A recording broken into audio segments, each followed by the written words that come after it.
Welcome student, मैं हूं Tande sir technical channel में आपका स्वागत है student. Satpura ITI Madhyapur Balaghat. Student, आज की क्लास में हम यहाँ पर जो पढ़ेंगे तो बेसिकली सिंक्रोनस मोटर का पावर फ्लो डायग्राम यहाँ पर हम पढ़ेंगे। दोस्तों, आज का टॉपिक है सिंक्रोनस मोटर। आज के टॉपिक में हम सिंक्रोनस मोटर के बारे में पढ़ेंगे और सिंक्रोनस मोटर का इसका पावर फ्लो डायग्राम के बारे में पढ़ेंगे स्टूडेंट, कि सिंक्रोनस मोटर में पावर फ्लो डायग्राम कैसा होता है। तो यह वीडियो सभी स्टूडेंट के लिए, चाहे वो आईटीआई स्टूडेंट हो, चाहे वह पॉलिटेक्निक किया हुआ स्टूडेंट हो इलेक्ट्रिकल से, चाहे वो बीटेक वाला स्टूडेंट हो, स्टूडेंट सभी का जो लेवल होता है बेसिक बेसिक एक ही जैसे होता है। इसीलिए आप ये मत सोचिए कि ये सिर्फ आईटीआई वालों के लिए या पॉलिटेक्निक वालों के लिए या बीटेक वालों के लिए।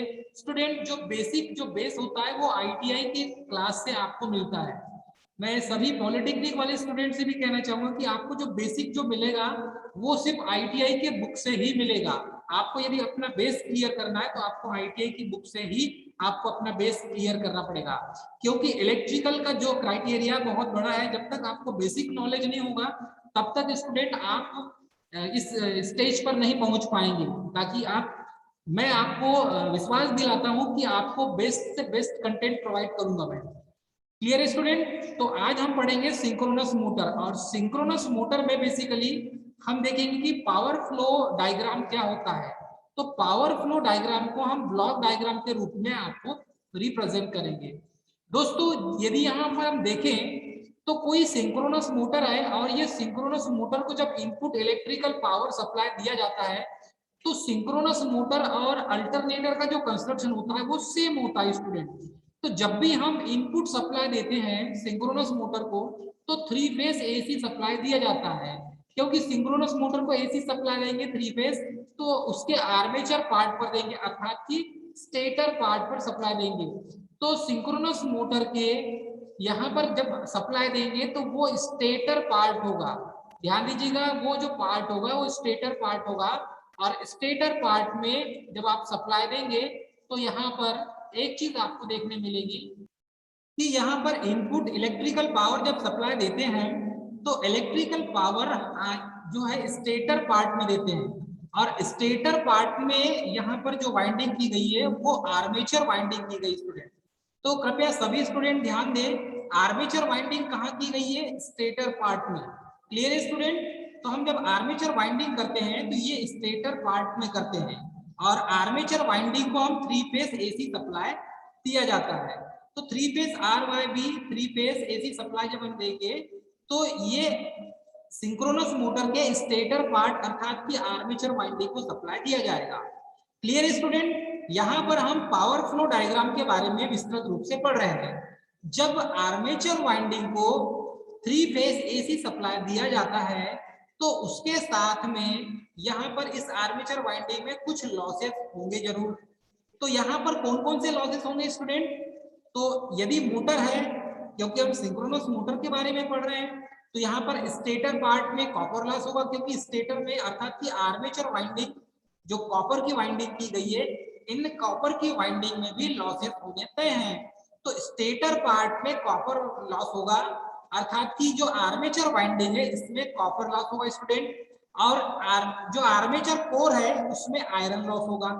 अर्थात हम ये कह सकते हैं कि हमने इनपुट सप्लाई आर्मेचर वाइंडिंग को दिया तो इसमें लॉसेस क्या क्या हुए? स्टेटर पार्ट में कॉपर लॉस हो जाएगा, अर्थात कि आर्मेचर वाइंडिंग में कॉपर लॉस होगा। क्लियर है स्टूडेंट? और कोर में आयरन लॉस होगा। तो आर्मेचर का जो कोर है इसमें, इसके स्लॉट में, इस कोर में आयरन लॉस होगा।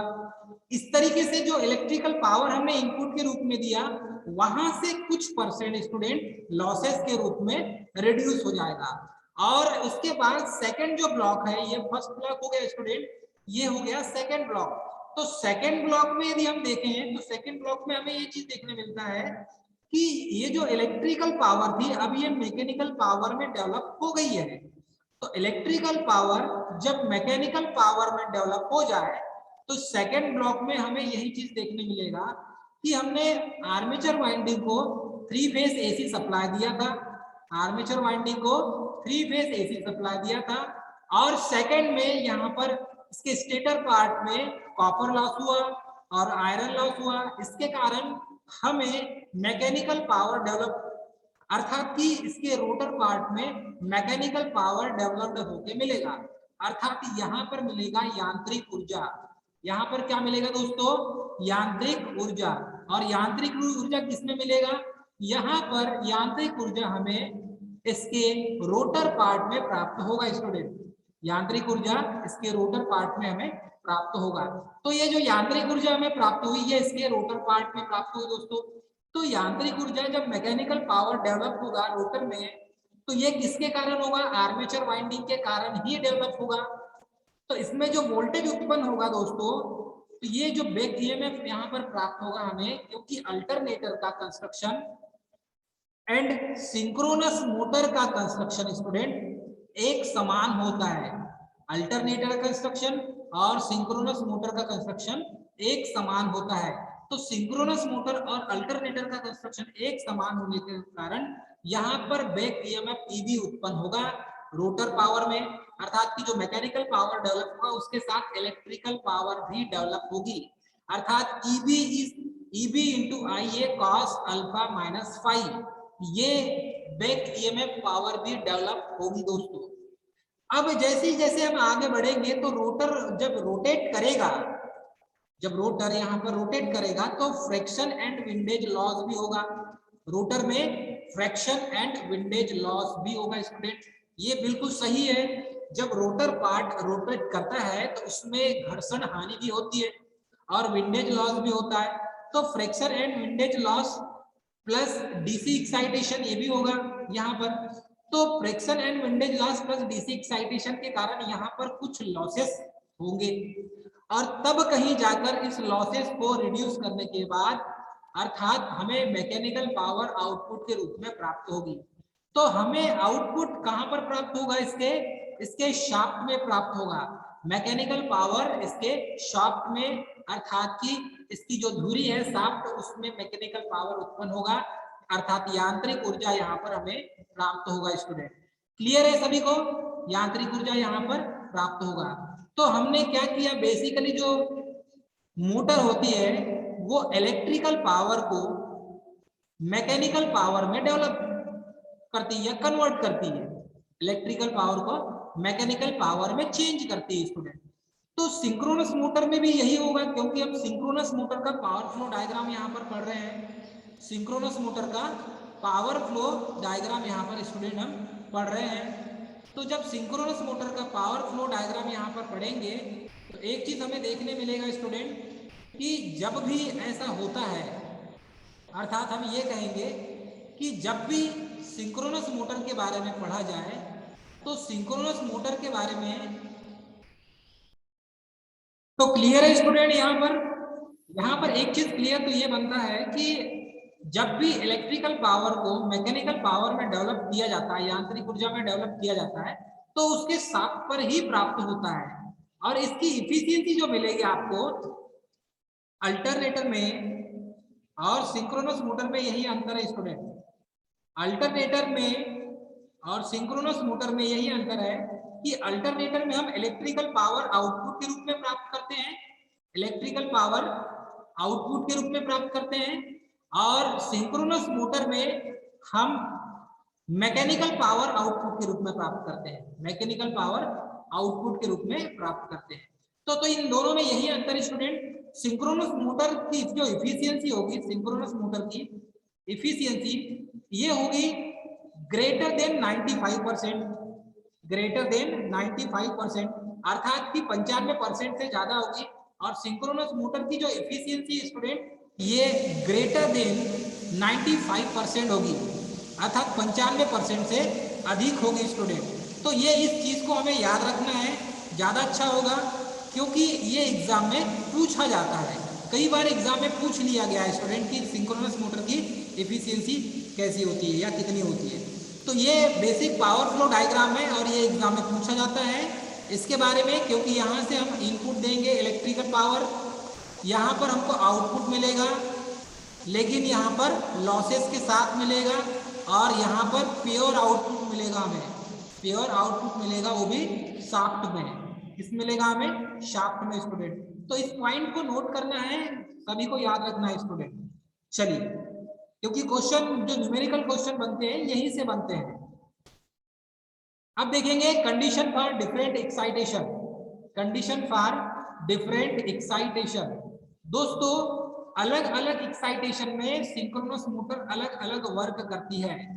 तो एक्साइटेशन का मतलब कि जो अलग से हम डीसी एक्साइटेशन देते हैं, डीसी एक्साइटेशन देते हैं या अलग से जो कोनी मोटर लगाते हैं EXCI, तो डीसी एक्साइटेशन जो दिया जाता है स्टूडेंट, ये सिंक्रोनस मोटर के शाफ्ट में अर्थात अलग से एक कोनी मोटर लगाकर डीसी एक्साइटेशन दिया जाता है। तो डीसी एक्साइटेशन का मतलब होता है कि इसमें कंडीशन होगी कि आप जब एक्साइटेशन देंगे या एक्साइटेड करेंगे इसको, तो ये कैसे कैसे वर्क करेगी। चलिए, सिंक्रोनस मोटर को स्टूडेंट एक्साइटेशन क्यों दिया जाता है? सिंक्रोनस मोटर को जब तक आप एक्साइटेशन सप्लाई डीसी एक्साइटेशन नहीं देंगे उसके रोटर पार्ट में, अर्थात रोटर में क्या लगा होता है, रोटर में ही इसमें फील्ड वाइंडिंग लगी होती है।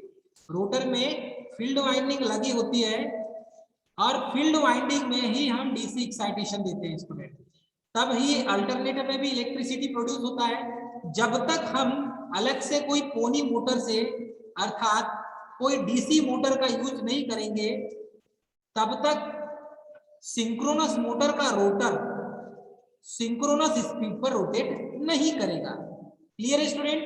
तो सिंक्रोनस मोटर के रोटर को सिंक्रोनस स्पीड में जब तक नहीं घुमाएंगे तब तक ये दोनों मैग्नेटिकली लॉक नहीं होंगे और सिंक्रोनस मोटर रोटेट नहीं करेगा स्टूडेंट।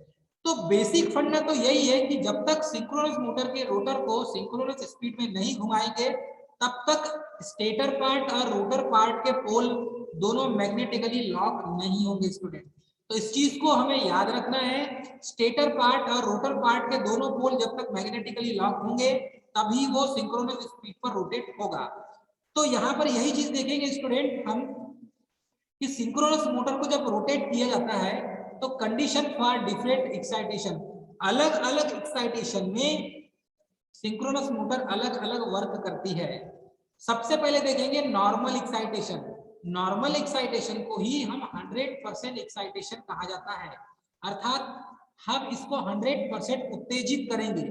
एक्साइटेशन करना अर्थात कि उत्तेजित करना, उत्तेजित करना अर्थात उत्तेजना।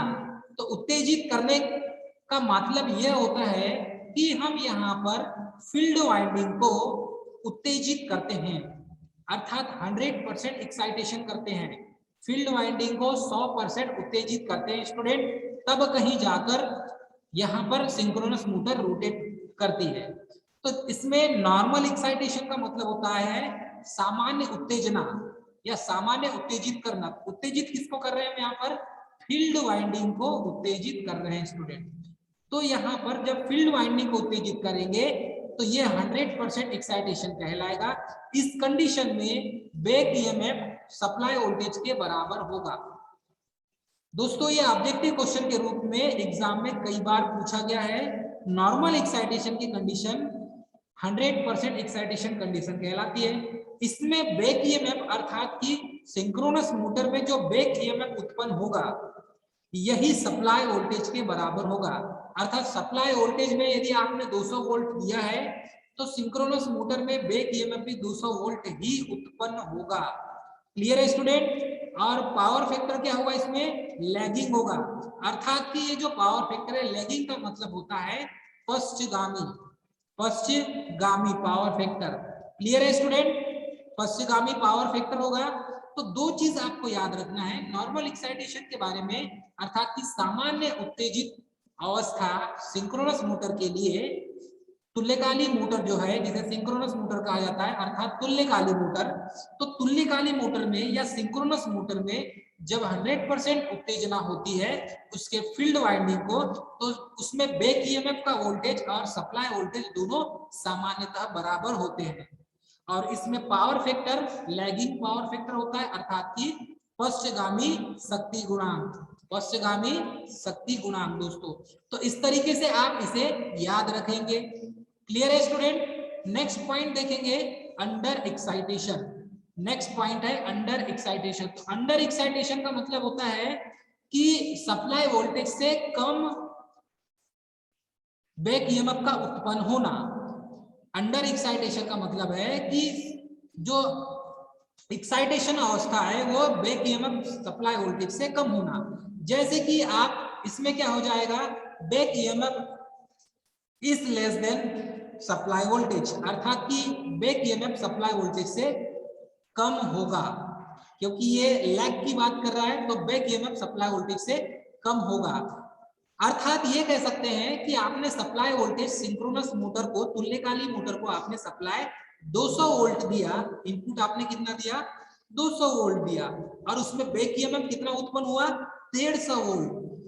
बैक ईएमएफ उसमें कितना उत्पन्न हुआ 150 वोल्ट। तो इसे कहेंगे अंडर एक्साइटेशन की अवस्था। और इस कंडीशन में भी जो पावर फैक्टर होता है वह पश्चगामी शक्ति गुणांक होता है। पश्चगामी शक्ति गुणांक, अर्थात कि लैगिंग पावर फैक्टर। क्लियर है स्टूडेंट? अब इसमें यदि देखें तो ओवर एक्साइटेशन थर्ड पॉइंट में है। ओवर एक्साइटेशन अर्थात कि अधिक उत्तेजित होना, फील्ड वाइंडिंग का अधिक उत्तेजित होना। जब फील्ड वाइंडिंग को तुल्यकाली मोटर के, सिंक्रोनस मोटर के फील्ड वाइंडिंग को अधिक उत्तेजित कर देते हैं, ओवर एक्साइटेशन दे देते हैं, तब की अवस्था में क्या होता है? तो ऑब्जेक्टिव क्वेश्चन के रूप में स्टूडेंट यह पूछा जाता है। तो उसमें back EMF is greater then supply voltage होता है, अर्थात कि ओवर एक्साइटेशन की अवस्था में बैक ईएमएफ का मान ज्यादा होगा। मानकर चलिए आपने सप्लाई वोल्टेज दिया 150 वोल्ट और सिंक्रोनस मोटर में जो इलेक्ट्रिसिटी उत्पन्न होगी, बैक ईएमएफ उत्पन्न होगा, वह होगा स्टूडेंट 200 वोल्ट। इसका मतलब ये हुआ कि बैक ईएमएफ का मान ज्यादा प्राप्त होगा और सप्लाई वोल्टेज का मान कम होगा। तो यह तीन कंडीशन तुल्यकाली मोटर में या सिंक्रोनस मोटर में पाया जाता है स्टूडेंट। इस चीज को आपको याद रखना है। क्लियर है स्टूडेंट? तो इसे आप याद रखेंगे तुल्यकाली मोटर में। इसका बेसिक यदि हम देखें तो इसका जो फेजर डायग्राम है वो इस तरीके से बनता है। इसका फेजर डायग्राम देखें तो यहाँ पर इस तरीके से इसका फेजर डायग्राम बनता है। फर्स्ट में यदि आप देखेंगे तो फर्स्ट में यहाँ पर इस टाइप से बैक ईएमएफ, ईबी, ईआर और ये सप्लाई वोल्टेज। तो इसमें ईबी इज इक्वल टू, दोस्तों यहाँ पर ईबी इज इक्वल टू क्या दिया हुआ है? तो इसमें ईबी इज इक्वल टू दिया हुआ है स्टूडेंट सप्लाई वोल्टेज। देखिए EB is equal to supply voltage. तो यहाँ पर ये जो ईबी है ये बैक ईएमएफ ये सप्लाई वोल्टेज के बराबर है। तो फेजर डायग्राम इस टाइप से मिलेगा, दोनों के बीच में 90 डिग्री का एंगल मिलेगा। ये आर्मेचर करंट होगी, आइए let's we by small angle. Clear है स्टूडेंट? इसमें EB इज ग्रेटर देन क्या है student? EB is greater than less than voltage supply voltage. तो EB is less than supply voltage है। तो यहाँ पर जो लैगिंग पावर फैक्टर बनेगा यह किस टाइप से बनेगा? EB और सप्लाई वोल्टेज के बीच में बनेगा। तो EB लैग्स मतलब कि वोल्टेज बढ़ ज्यादा हो जाएगा और बैक ईएमएफ इसमें कम होगी। क्लियर है स्टूडेंट? थर्ड में है EB is greater then supply voltage, अर्थात कि बैक ईएमएफ का मान ज्यादा हो जाएगा सप्लाई वोल्टेज से। तो इसमें लीडिंग पावर फैक्टर बनेगा और ये लीड करेगा। पावर फैक्टर क्या बनेगा? इसमें लीडिंग पावर फैक्टर बनेगा दोस्तों। तो यहाँ पर जो एंगल बनेगा बैक ईएमएफ सप्लाई वोल्टेज से अधिक होगा। क्लियर है स्टूडेंट? इसमें back EMF is greater then supply voltage. तो इस तरीके से फेजर डायग्राम बनेगा। ER और यहाँ पर सप्लाई वोल्टेज के बीच में 90 डिग्री का एंगल बनेगा। ये EB सप्लाई वोल्टेज अर्थात कि लोड एंगल कहलाएगा अल्फा, और यहाँ पर आइए आर्मेचर करंट और सप्लाई वोल्टेज के बीच में फ्लक्स फाई का एंगल बनेगा। क्लियर है स्टूडेंट? इस तरीके से इसको हम फेजर डायग्राम के रूप में समझ सकते हैं। बाकी ऑब्जेक्टिव क्वेश्चन के तौर पर यहाँ से बस इतना ही पूछा जाता है। क्लियर है स्टूडेंट? डीसी एक्साइटेशन बढ़ाने पर बैक ईएमएफ का मान अप्लाइड वोल्टेज के बराबर हो जाता है, तो इसे नॉर्मल अर्थात 100% एक्साइटेशन की स्थिति कहते हैं। क्लियर है स्टूडेंट? सेकेंड में है आर्मेचर करंट और फ्लक्स फाई, ये दोनों इंक्रीज करते हैं तो पावर फैक्टर कम हो जाता है और यहाँ पर लैगिंग साइड इंक्रीज होने लगता है, अर्थात कि पावर फैक्टर यहाँ पर क्या हो जाएगा? लैगिंग पावर फैक्टर हो जाएगा और पावर फैक्टर डिक्रीज होने लगेगा। थर्ड में है work as a unity power, अर्थात कि या लीडिंग पावर फैक्टर की तरह वर्क करेगा, EB is greater then supply voltage, तब की सिचुएशन में, और power factor is poor and decrease हो जाएगा। क्लियर है स्टूडेंट? तो इस तरीके से हम लोड फ्लो को पढ़ सकते हैं। मैं उम्मीद करता हूं आपको पूरा क्लियर समझ में होगा, आगे होगा दोस्तों। इसका नेक्स्ट जो वीडियो है आपके लिए नेक्स्ट क्लास में लेकर आएंगे। तब तक हमारे चैनल को सब्सक्राइब, लाइक और शेयर करना ना भूले स्टूडेंट। जय हिंद।